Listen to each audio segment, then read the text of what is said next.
Hello, everybody, and welcome back to the Som TV podcast. My name is Jason Wise.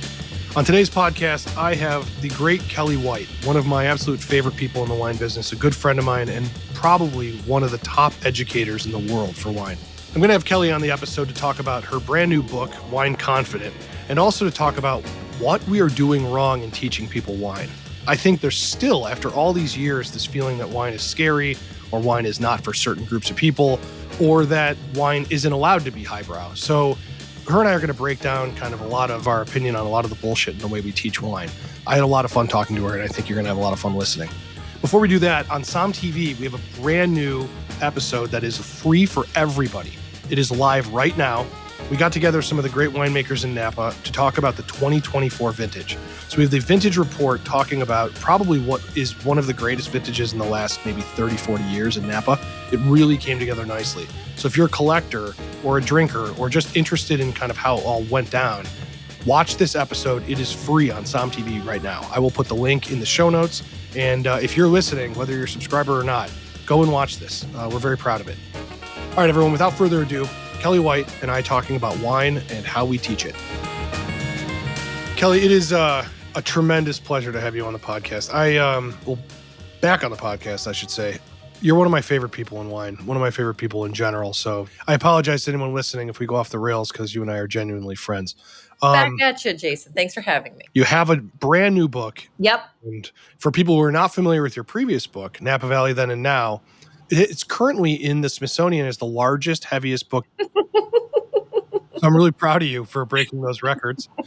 No, it's an incredible book. I have a copy in my living room, and it's an incredible accomplishment. So when I found out you were writing another book, it was exciting to say the least.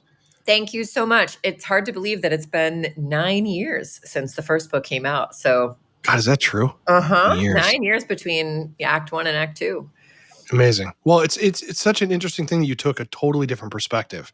This first book, it's not like it's a highbrow book or something that people can't approach, but it's just a totally different perspective. This new book, why don't you tell us kind of what it is? Sure. So this is effectively your average run-of-the-mill introduction to wine books.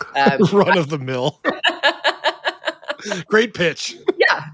No, but why it's but what it does that's a bit different is this publisher, Academy du Vin, asked me to write the book. So I don't know that I quite frankly would have written a second book, mostly because the first one was traumatizingly long to write. It took me 5 years, and I did it myself, and it was self-published, and everything was really hard and wonderful and rewarding, but hard. And I wasn't necessarily sure I would do it again. And then they asked me to write this and write an introduction to wine book. And when I started to think about it, at first I thought, no, I'm a specialist. I'm like a serious wine person. I'm not going to write an intro to wine book. But then I started to think about all the people that I've taught over the years and all the consumers that I've interfaced with, and just how anxious they all are to screw up, right? How nervous they are to do anything wrong. And I've spent a lot of time, I've been a sommelier, I've been in retail, I've made wine, I've written about wine. And a lot of the through line is I spend a lot of that time sort of comforting people or making them feel comfortable because they feel fundamentally uncomfortable, when they're getting to know about wine. Like, it's a pretty long journey, I think, when you're getting to know about wine, unless you're blessed with like a wonderful sense of like self-confidence. It can be really scary to get to know wine. It takes a long time to the point where you feel comfortable. You're making wine sound like tax law. I mean, like, what? Why is it this? Wine makes wine sound like tax law. I mean, wine people, when you get a bunch of wine people together, like, God help the one non-wine person in the room. Like, it's sometimes literally a different language. And then oftentimes it's just the speak is so specific and really off-putting that, I wanted to sort of make it a little bit more approachable. But the thing that I did that's different with the book is that instead of just being like, I'm going to make this super approachable and approachability is the only goal, there are twin and seemingly competitive goals here of like making it approachable and helping, telling people where not to worry and where not to sweat the small stuff, but then backing it up with actual information. So, here's why you don't really need to consider a wine's legs, but here's why it used to be important. And they don't need to read that bit if they only want to see the part of, should I pay attention to a wine's legs? And the answer is no. They're like, okay, good, check. done. I can move on to the next source of wine anxiety. But if they want to learn about why that used to be meaningful and now no longer really is, they can read about that. So there's a lot of information here, but it's really tailored to back up kind of wine myths and legends and rules, ground them in actual fact so that people don't feel, because sometimes I feel like somebody comes to wine, they ask wine people a question and the answers can be so kind of vague. One of the things I talk about in the book is, if you asked a wine professional why you swirl a wine, they might say something like to unlock the flavors. Like, okay, that's sort of true. I mean, it's like, I guess technically true, but it sounds like BS. It sounds like it's just an empty, you know what I mean? It just sounds like a nothing statement. Unlock the flavors. Like, what is this, a hamburger? Are you Wendy's? Like, what does that mean? And so I talk about like actual, like aromatic molecules having different weights and volatilities and how you need to swirl to sort of get them in the atmosphere in the glass. And that's why PS wine glasses have different shapes and why it can sometimes matter, but it doesn't matter as much as like the wine glass companies want you to think that it matters. So you got to sell glasses. I mean, Yeah, exactly. So it's just, again, I'm trying to both inform and reduce anxiety at the same time. And so it's a book you can pop in and out of, but it's also hopefully a little bit of a journey for those, masochistic few that actually want to read it cover to cover. But it's small. It's a little snack, unlike the previous book, which was, as you know, like an endless buffet. Oh, well, I actually really loved your first book. It's phenomenal. Thank you. I find myself going back to it often when there's a certain winery or something. I mean, the historical stuff in it is just tremendous. On this book, you've been in wine education for, I don't want to date you, but a long enough time, a healthy amount of time. You're still a very young, sprightly person. But that being said, you know more than most people will ever know about wine. How much of this whole entire enterprise is actual bullshit? I mean, you talk about, it's one thing that I've been fixated in my career is that I love this stuff. I love the history. I love the product. I love everything about it. No, I get it. I think there's a healthy amount of bullshit in the wine industry for sure. And I know that when I was starting out in wine, there is, I think, because the subject is so enormous. And then if you're a young wine professional talking to people about wine, inevitably it's going to come up that you get asked questions you don't know the answer to. And so I'm sure that when I was starting out in wine, a lot of what came out of my mouth was kind of BS or like fake it till you make it sort of a thing. Like I remember being a young sommelier at Veritas, and that wine list was like 4 inches thick and had 120-year-old wines. And obviously I wasn't starting that job with an intimate familiarity of those wines. I had to gain the familiarity as I went. And so I try to be as honest as possible. And if somebody asked me what a wine was like, I would say, it should be X instead of pretending I'd had it. But a lot of times I was also just racing down the stairs to open a wine book to look something up and then running back upstairs and being like, so to answer your question, here it is. And I think that, wine is a big subject. So there is a little bit of BSing around the edges. And I do think a lot of times we in the wine industry, I think, have a tendency to make things more complicated than they need to be. And that's, I think, an honest and maybe a benevolent instinct, right? Because generally speaking, people that work in wine are really, really passionate about wine. Absolutely. It's not an industry that like anyone sort of lumps their way through. It's not like, oh, my dad was a shoe salesman, so like I have to be a shoe salesman, or I'm here at this tax conference and I'm just like phoning it in. Like, shoe salesman catching strays. Yeah, exactly. So I think people that are into wine are really, really passionate about it. And when you're really passionate about something, it can, and if you have all this knowledge and you want to share it, it can be hard to know how to turn it down or to self-edit so that you're not overwhelming the people in front of you.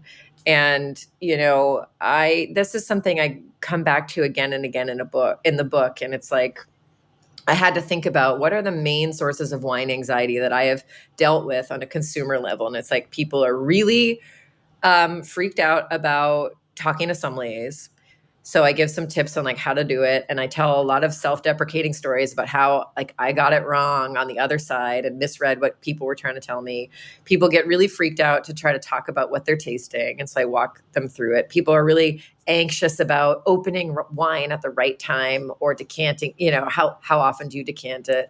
People are incredibly anxious about price. How much do I need to spend? Why do wines cost what they? So I just sort of did a little survey of my career and the thousands of questions I've fielded over time, and I sort of organized the book categorically according to that. And at every point, I'm trying to not necessarily demystify, because I actually think the mystery of wine is a part of the beauty. And thank you for saying this, because I really do agree. I mean, that is the demystification of wine, just breaking it down to it's a bunch of chemicals in a bottle that you can understand fully is.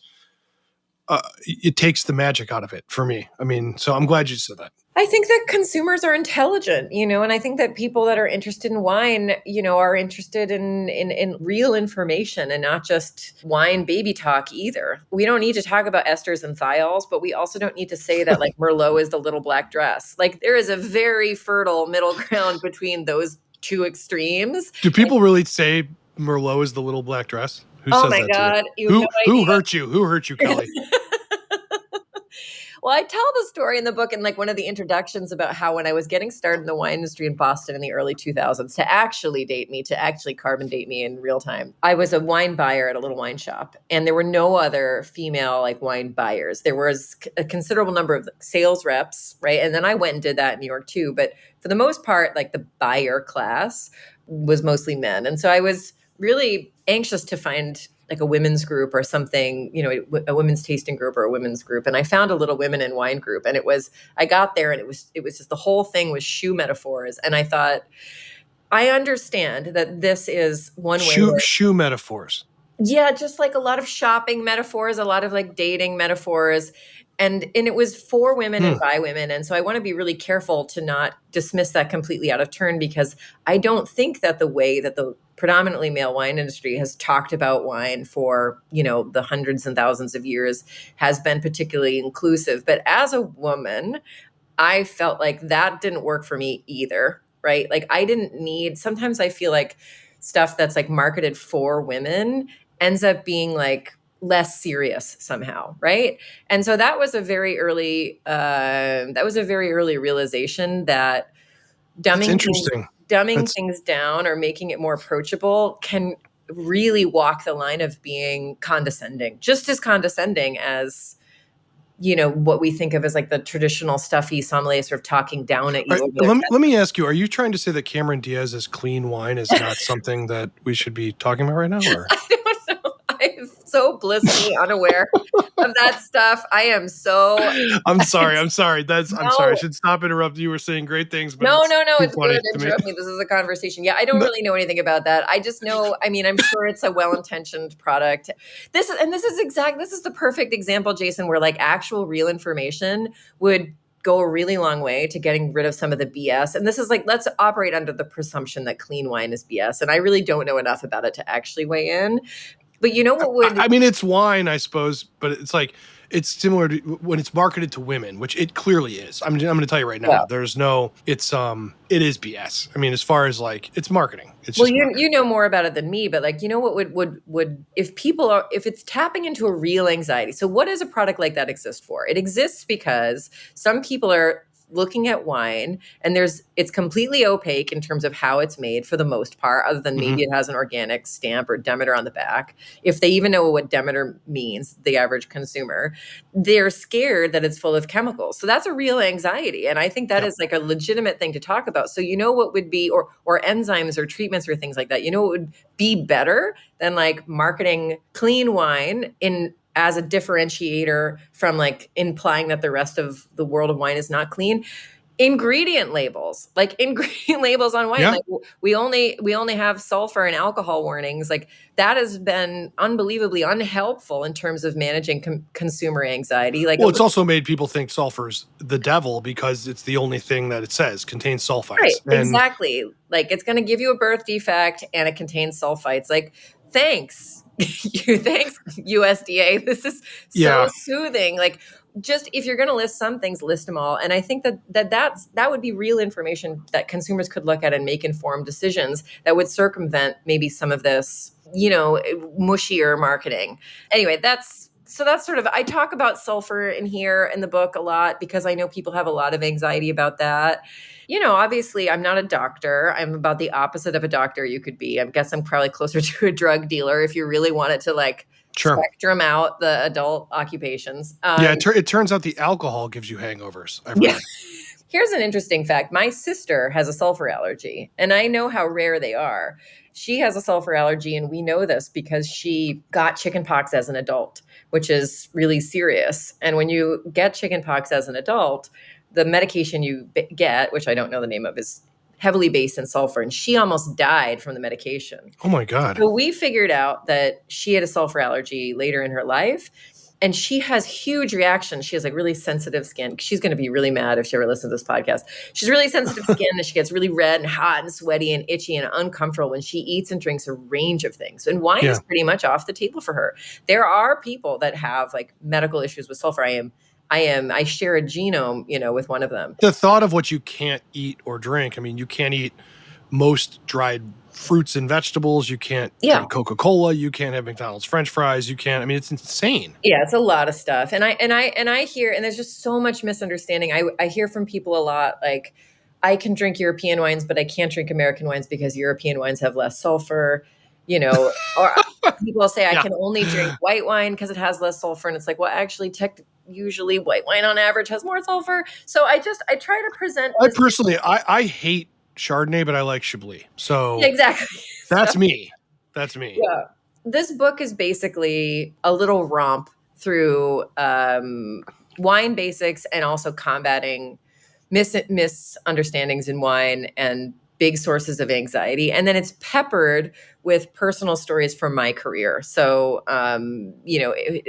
interactions I've had speaking about wine with people, sharing wine with non-wine people, dating and selecting wines off a wine list and trying to let the poor guy choose, all sorts of funny, hopefully funny and humanizing and relatable bits. It's not a memoir, but it's really, really personal. And that's kind of, when I said it was your average run-of-the-mill intro to wine book, I was super tongue-in-cheek because this is, basically it's a little bit of my diary too. So I hope, so I'm really hope you like it. Well, it's funny. I mean, you're writing. I don't know. This is going to be a bad analogy, so I don't mean to come wrong. But you're writing something that's meant for here's a 10th grade reading level of wine. But you yourself have a triple doctorate in wine.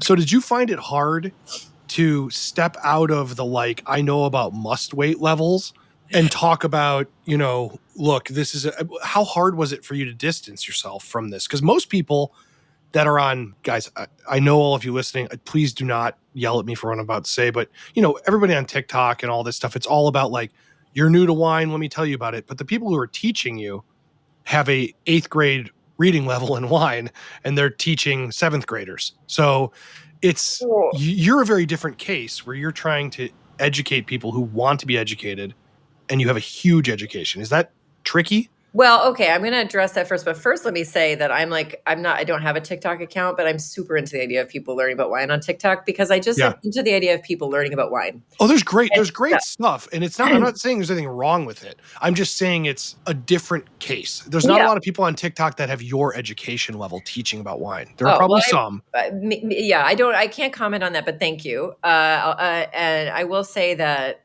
why it wasn't hard for me. And there were definitely points where I had to hold myself back from going too deep on things that I'm really passionate about, right?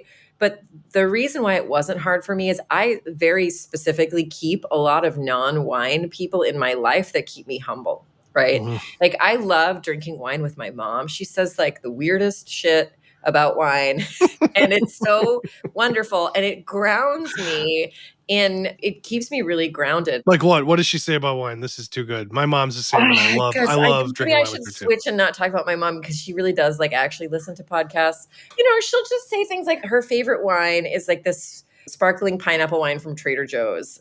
And let me tell you something. It is so good. It is so tasty. I think it's like $8. She's super into it. She loves it. And she's just so outside. She doesn't have wine anxiety. She has this like beautiful wine naivete. So she'll say anything to anybody. And I had a sparkling wine producer over to my house one time when my mother was staying with us, and he opened up his wine, which is like a very high-end wine. And she was like, oh my God, I love this.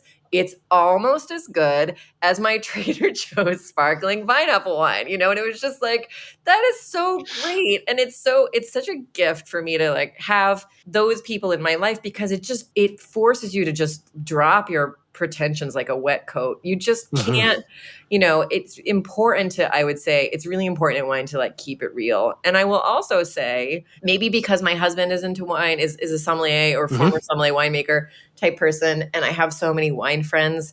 And during the pandemic, I was like in these pods with winemaker people who are so brilliant and talented. And we talked about wine so much that like, I don't ever want to talk about wine with wine people anymore. Like I don't want to go round and round about whether something has Brett anymore. I don't want to talk about like. So basically, if you're at a dinner and somebody goes, "Is there a mousiness here?" You just leave, right? You're like, yeah, I just sort of like I know I'll come back to it, but right now I'm just like, it's enough. That was enough. I'm ready to talk about wine with real people, and I think we don't in the wine industry do enough of that. I think the wine industry sometimes feels like a lot of wine geeks talking at each other and like allowing other people to listen, and then being confused as to why they aren't like just as psyched, and I think that the thing I'm so grateful for in my career is all the opportunities I've had to sit down with non-wine people and like look them in the eye and watch myself communicate to them and see when the light goes out, and then really pay attention to that and learn from it, and learn from it that like a lot of times if somebody is telling you that they have a sulfur sensitivity and they don't want to drink XYZ, they're not actually looking for a lesson on the relative sulfur rates in wine categories. It's not the time to have that conversation. If somebody asks you about it, that's the time to have that conversation. But like they just don't want to, they have their belief, and it's not always your duty to shatter at that moment. But here's this book, and if they want to read it, they can learn about it, and maybe it'll change their mind, or maybe it won't. I don't care. I think that the thing that we need to remember about consumers and people that are new to wine, unlike you and me who think about this all damn day, they have a lot of other stuff going on in their lives. Like they need Thank God you and I have nothing else going on in our lives. Yeah, we have nothing else going on. This is it. It's just you and me on a podcast. This is all it is. This is all it is. No, but you're 100% right. You're 100% right. But people are infected by passion. If you do it right, and you're not talking down, you're talking with excitement, you're talking with, then people are motivated. I have not seen a lot of this personally, and I've been in this for a long time, but wine has a connotation that it's snobby and it's, full of pretension and all of these things, but that's unfortunate because it is a really fascinating topic that is deep, and I don't care. I mean, you'd be the first one to admit you are just starting, learning about this stuff. It really is a field of a million other fields, geography and chemistry and all these other things. To drink it, though, is it that complicated? I mean, your mom's got it right. I think your mother has figured it out. Yeah, she's totally she's confident. She's wine confident. She, but she's also read the book, which is cute now. So I think maybe she's stretching her wings a little bit. But yeah, I mean, I think that's why the sort of subtitle of the book is "There's no wrong way to enjoy wine," and it was like this thing of like if you just have a tumbler at home and you don't have a professional wine storage. I'm drinking wine right now out of a jam jar. Good for you, my friend. Can I take it another direction, though? Yeah. Do you really, in your heart, believe there's no wrong way? I do. For real? There's not any moment where you're like, come on. Like, I'm not trying to talk about the movie Sideways, but like, the whole thing at the end, why that movie was great is because at the end, he's drinking this great bottle out of like a styrofoam cup and eating fast. Cheval Blanc, yeah. Right. So, haven't you ever, which is Merlot, by the way. I mean, that's the point. Oh yeah, for sure. But haven't you ever like found yourself swigging out of a bottle with like a buddy, because you maybe you didn't have glassware, you were on a hike, you were in a park, you just I'm from Cleveland, Ohio. You're from where? Boston or something? I'm sure we've done this. Yeah. I mean, I just think like I wanted in writing the book to honor the things that excited me about wine. And quite frankly, when I was learning about wine, I was really drawn in by all the like ritual and the romance and all that impenetrable, like foggy fanciness that sort of belonged to a different, like aristocratic class than I was born in. And I thought all that stuff was really mysterious and cool. There is a lot of people who look at that stuff and they think that is not for me, and I love that stuff. And I think it's wonderful and it's great to talk about it. And we should, discuss stemware and we should discuss serving order and we should discuss decanting and test vins and all this stuff. But we're missing a lot of people who don't want to deal with anything that fussy or feel like they have to study for the LSAT to even begin to talk about wine, right? Because the language that we use to describe wine. And so I think that we can absolutely relax all the fussiness, and then maybe those people will like get there and become more interested, or maybe they won't, and that's fine too, right? Yeah. All I know is that like wine is hard to understand and it's not for everybody. I was thinking about this in relation to a time before I was like all in on wine. I briefly worked in the art world, and I worked at this one museum tied to a university that had a very contemporary art collection. And a lot of that art was abstract. There was some like figurative stuff, but a lot of that art was abstract. And I remember you would get in the museum, people of all sorts in there. And sometimes it would be a group where one person was like super into the art and they were trying to bring their family or group of friends through. And inevitably you would have people looking at these abstract paintings and just being like, I don't get it. I don't understand how this is art. I don't understand what this is trying to say. I don't relate to this. Where's the Monet at? Like where is something that I can actually understand? And it's not that those people were particularly ignorant. Is there an element of this that they are already educated on the Monet that they would say that? I mean, I'm being facetious, but I mean, I just think my point just is that, wine is super abstract. It's kind of like abstract art. And the language we use to talk about it is oftentimes overly overwrought, right? And really self-serious. And just like art speak can be. And I think that oftentimes about like somebody's dad coming into a museum and like looking at a Jackson Pollock or something. Yeah, Rauschenberg and being like, my 5-year-old could do this. That was the thing I got over and over again working in this museum. And almost every day, somebody would say, my 5-year-old could do this. Or if they were feeling really generous, their 8-year-old. I've had 5-year-olds. They can't do that. I'm sorry. Just to tell you, they can do cool stuff, but it's not that. And like you can turn to that person and be like, well, this was like, people were pushing at the boundaries of what could be considered like fine art, and these were some of the themes they were grappling with, and it was coming out of like the periods of these world wars, and you could try to put it into like a historical and aesthetic. If you're trying to explain Dadaism to some dad at the Met, it's not worth it, Kelly. Yeah, exactly. Sometimes you just have to be like, you're right. Like it's not for you, or it's not for you yet, and it's not the time to sort of attack them with all of the reasons why you're right and they're wrong, or the painting is justified, that the painting is great and you're wrong because you don't like it. And I think that in wine, we have that similar vibe sometimes. Here's an example.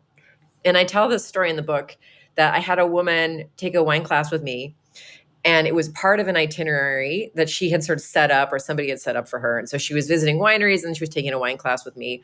And the class was private, so she felt pretty comfortable. And I try really hard to make people feel comfortable, so I'm sure that helped. But she was telling me that she went to visit a winery, and the very well-intentioned winery host poured her some wine, and then and in a way to sort of engage with her, was like, what do you taste in this wine? Right? Which I'm sure to the wine host was an innocent question, trying to start a conversation about what smells might be in this wine. And what it did instead was it made the woman feel really anxious and really insecure and really quite terrified, because she wasn't she didn't feel like she could stick her nose in a glass of wine and pull out individual scents, which, by the way, is actually really hard to do. And so she came to me and she was like, really, I made a whole film about it. Yeah, right. Exactly. She was really discouraged. And she said, to me, she was like, I just don't think I can appreciate wine the way other people can. I guess wine's not for me. And it was this really profound exchange for me because I thought how many other, like millions of people have said that same thing where they feel like it's not, that saying, it's like not you, it's me, or it's not me, it's you. They're like, it's not the wine. The wine industry isn't the problem. It's me. I'm the problem. I don't get it. So wine's not for me. Geez, that's brutal. I didn't think about it this way. Huh.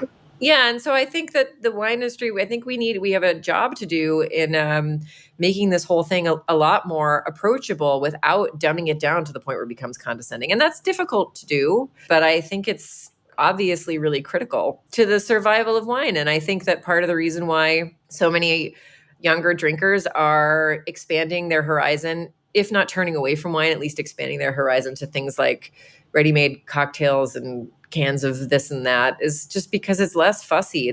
Feels like less work. I mean, not everybody wants to like work to have a good time. God, I mean, the problem though, and just the devil's advocate here. Yeah. The esotericism of wine being something that is, you're like automatically, you can walk in the door of the club, but to get accepted, you kind of have to know. Mm-hmm. It kind of is alluring in some way. And to lose, you don't want it to be completely democratized, because in the end it's democratized, but then it's like, this is still $300 a bottle, or this is $60 a bottle. I got to understand why. I don't know. It's whack-a-mole. This is never going to end. And that's why I'm glad you came out with this book now. There are plenty of books that are like, you're getting into wine, and many of them are quite good, but it's really important for somebody like you to write something now and remind people that, especially right now, this younger generation, you're right. I mean, everyone's terrified about wine. And I don't mean it's real. I just mean they're afraid. Are people going to still drink wine? Do people still want to drink wine in the future? And they will. I'm telling you, they will. Yeah, I'm personally not so. I don't really buy into all the doom and gloom narratives. I mean, I think these trends are cyclical. We lose sight of the fact that, things come and go out of fashion all the time. So, sure. I mean, it's creating some pain for certain sectors of the wine industry right now. But I think like wine as a whole is going to be fine. Pineapple wine is going to be okay. That's the important thing. I'm not too worried about it. Here's a really good example. A lot of the intro to wine books that give rules. This was something I specifically didn't want to do. Is this shots fired to John Bonet? No, heavens, no. I think his writing is great. But I'm joking. The thing like was like white wine with fish and red wine with meat, and just these sort of bullet points, like Burgundy in this glass and such and such. And it's nice. A lot of people want that sort of shorthand crib sheet. Like, I get it. But the reason why I didn't want to do anything like that is because I thought like that in some senses might solve a problem temporarily. You're giving a fast answer, but you're creating more anxiety overall, because now you know that there's a test. And even if you have the answers to the test, like at home on a shelf, like out in the world, you might be even more afraid to say the wrong thing, because now you have been told there is a right answer to every question. Sure. So yeah. One of the things that I talk about, for example, just to double down on that, is like with wine and food pairing. I mean, I worked as a sommelier for how long? Like a very long time. And I say that, these are some of the my notes here, it says 42 years. Yeah, exactly. That's about right. In this thing, I say that wine and food pairings, here are some basics. Here are the ways in which a sommelier might approach this, right? And here are the ways that you can think about it in a more casual setting. Probably your home is more casual setting.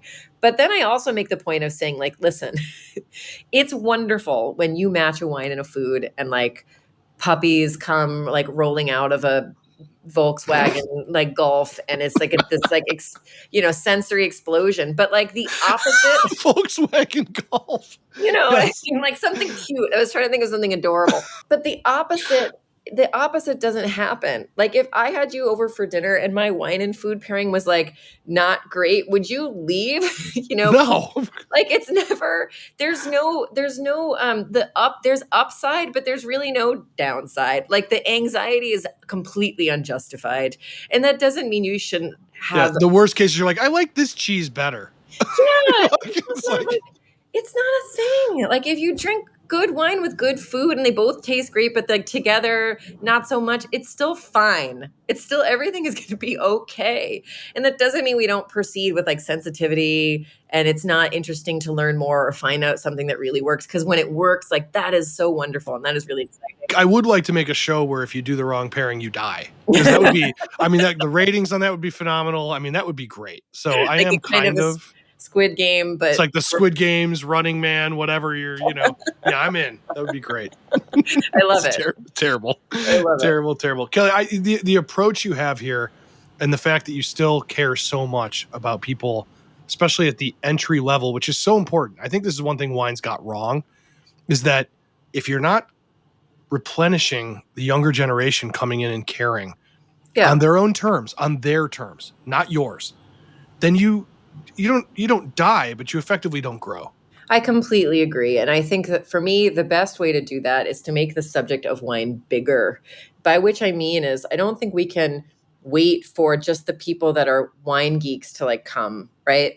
If you make the subject bigger, if you actively connect wine to other elements of human life and culture, like history, science, travel, food, even bigger than travel and food, because those are the easy ones, but like socioeconomics and all that stuff. If you make it bigger, you help people find a way in, right? Like I gave a class. This was terrifying. I gave a class here where I work. I was just sort of hired to give a class to a group. And all I knew was that they were a group. And I did a class on blind tasting. And one of the things that I'm sort of really interested in is like the science of sensory, the sensory sciences, right? Mm-hmm. And how our brain perceives smell and taste and all these things. So I give this class with like a lot of detours into very old information on neuroscience that I had from like when I was in my 20s. And it turns out that it was a room full of like Nobel Prize winning scientists. And when I found out, and I had just indulged myself in all these sort of pseudo-scientific detours, I thought that I might actually have to die. Like I thought that that the noble and right thing to do would be just to kill myself in that moment, because I surely embarrassed myself terribly, terribly. And so I was reeling from this, and I was halfway home, and I got a call from one of the women that works here saying that she had overheard two of the scientists who were like never into wine before talking at the bar, and that they said, I had no idea that there was so much science in wine. Like, how cool. And that was that was a nice recovery. To think you would have died without that call. Or change my name, or just, I thought like how I fake your own death. Hiring, what's my next act? But yeah. And so I think like, again, you make the subject big, you reduce some of the fussiness while still honoring the existing traditions. And all of a sudden wine is much more appealing. And especially if you make it, the thing that I think is fundamentally scary about wine in this country is that wine still feels like an artifact of like the British aristocracy to me. 100%. Right? No, you're very right. And I grew up, And we're not talking about Trader Joe's wine. We're talking about wine as a concept, right? Yeah, just the whole subject of wine. Like, I imagine like a British man with a monocle, like slowly swirling a glass, like sitting in a library and like in a leather armchair. He's drinking in a library in a leather armchair with a monocle. Okay, this is good. You are a writer. Okay, that's still wine to me, in a big part of. And I was raised in a very humble household with a single mom, where we didn't have, a lot of money. And I think I always felt like wine didn't belong to me. It was for rich people, right? And then by several accidental turns of fate, I find myself in the wine industry. And so I understand, this idea that we associate wine with class, right?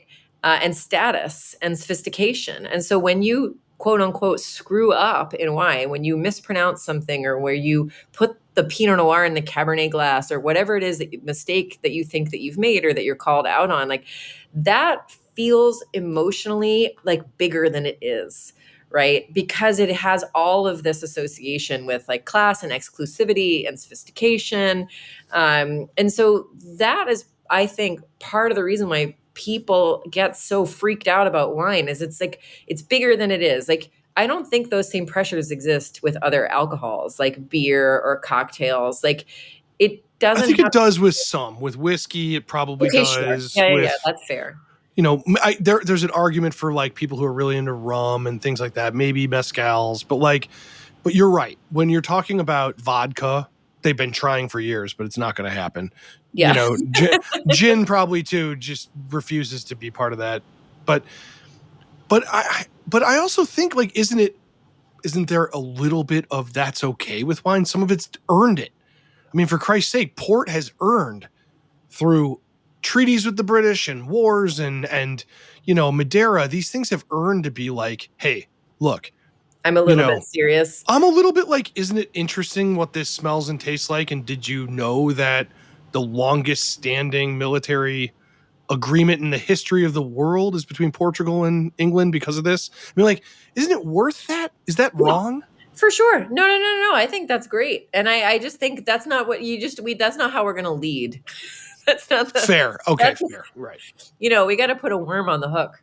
Right. And I think that, you know, this idea leaning into the fact that wine is something that's grown, that it's tied to the planet, that it's unlike a bottle of beer that you like sit down and open and drink by yourself. Like, it's sized to be shared, you know, this idea of human connection, of vintage and marking a moment in time. Like, I think there's all sorts of like really interesting things that are very specific to wine that are also worth celebrating.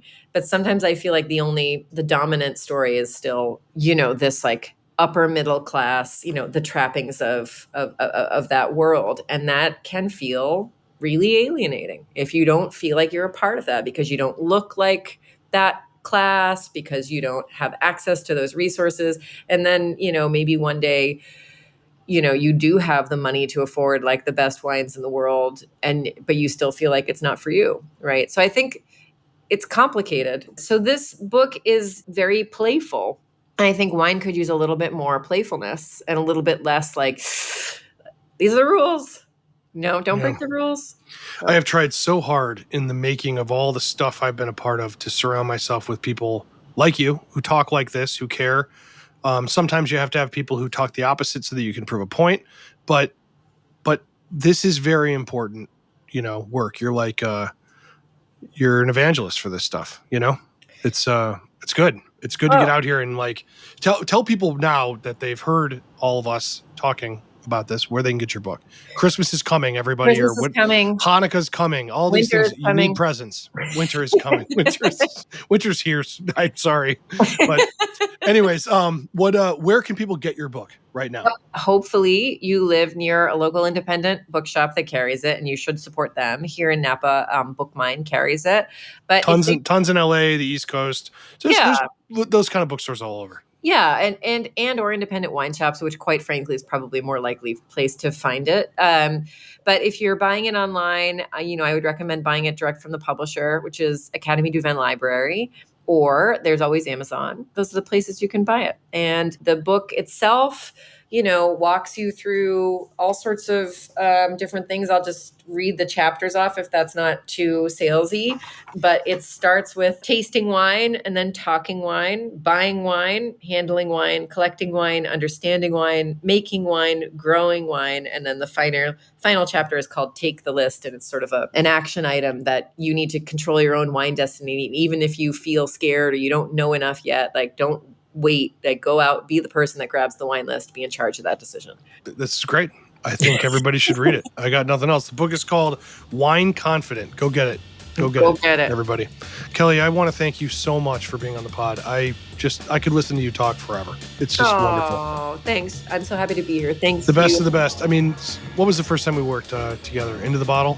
The second Somm film? Yeah. Is that right? Yeah. God, that was a long time ago. It wasn't that long ago, was it? I don't really want to know. 2008? I don't know. I don't want to know, frankly. I don't want to know. That wasn't. Oh, it was sooner. It was older. 2013. I don't know. It was a long time ago. Whatever. The point is, we have a lot more, and you'll probably see Kelly in the Judgment of Paris film we have coming series as well, whether she likes it or not. And Kelly, I look forward to talking to you again. I want to thank everybody for listening to today's episode. Remember, if you love the Somm TV podcast, please give us a great review. And of course, subscribe to Somm TV. SommTV.com, we have apps on every single device. Right now, if you go there for free, whether you're a member or not, you can watch the brand new 2024 Napa Valley Vintage Report. If you're a fan of drinking wine at all, you need to watch that.